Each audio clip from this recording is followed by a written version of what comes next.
What is up, guys? So I'm doing a part 2 to the video. I got a ton of questions about who was the broker and what happened with the whole credit check situation. So I did credit check the load before I picked it up. Always do. Never. Been doing this way too long to make that mistake. Upon delivery, they didn't have credit and they were on a permanent no-buy list. So I'm not going to name drop the broker. I know that might tick a lot of people off. But the reason is because they ended up paying the bill via Zelle. It was actually a wild situation. But what ended up happening, I reached out to the broker. You know, they were basically the agent at it's a big brokerage that I've been working for 10 plus years. They've been in business a long time. They ended up making it right. And I went into the shipper, let them know what happened. The agent was like, tick off, you know, deliver the load. We don't care. We're going to send you a Zelle as soon as you drop it off. You got to send us the BOL. The customer wouldn't sign the BOL. So we were kind of at a standstill where the agent wouldn't sign off and send a Zelle. We're not going to do a quick pay or a later pay, a check, anything else that we're going to have to get paid on that freight. Now, a lot of people on the comments said, you can't do that. That's a felony. You got to file against the bond. You got to go to court. You got to do this. You guys do you handle litigation. The way litigation works, the toughest man wins. I mess with it. I don't give a shit over a couple $1,000, $3, $4, $5 whatever it be. Okay, we already had a bunch of factorables or aging invoices with this company also. So that made me nervous when we found out that they no longer credit check, which means they weren't paying their bills, and we do a lot of work with them. Come to find out, you know, we had, I would say, every bit of $20,000, $30,000 in aging invoices from this broker, which means I was worried they may not pay those also.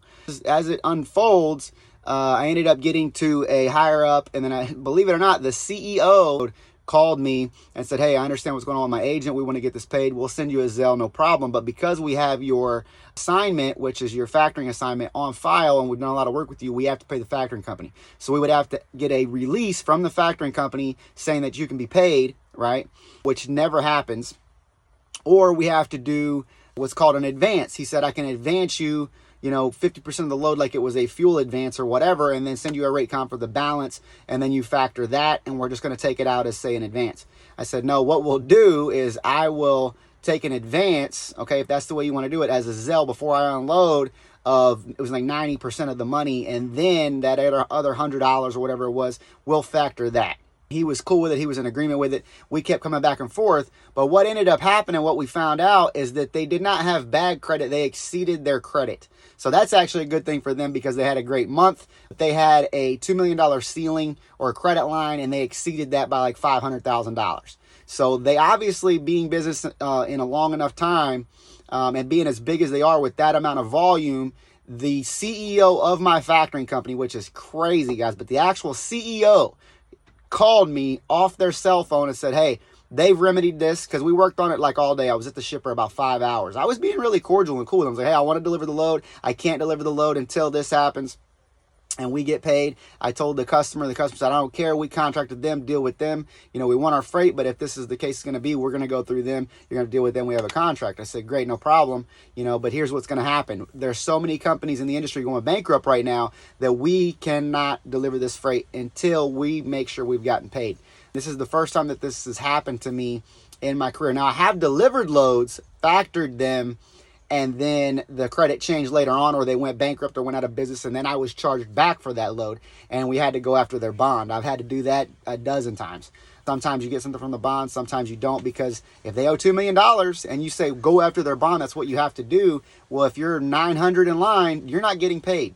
That's it. You're not getting paid. You're not going to hire a lawyer. You're not suing anybody. You have no recourse of action. They're going to hide behind their LLC. You're never going to get paid ever. You just got screwed. That's it. And any money you waste trying to go after that money's is going to be more money wasted.